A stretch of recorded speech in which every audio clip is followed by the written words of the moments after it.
If the activity status option is missing or not working on TikTok, here are some quick fixes you can try. First, open TikTok and go to your profile.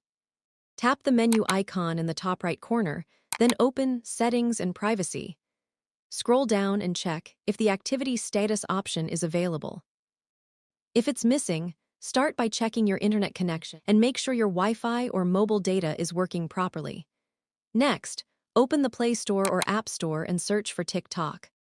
If there's an update available, install the latest version of the app. After that, go back to your home screen and press and hold the TikTok app icon. Tap App Info, then select Force Stop. After that, open Storage and clear the cache. You can also clear app data if needed. Now go into the Permissions section and make sure TikTok has all the required permissions enabled, including camera, contacts, microphone, photos, and notifications.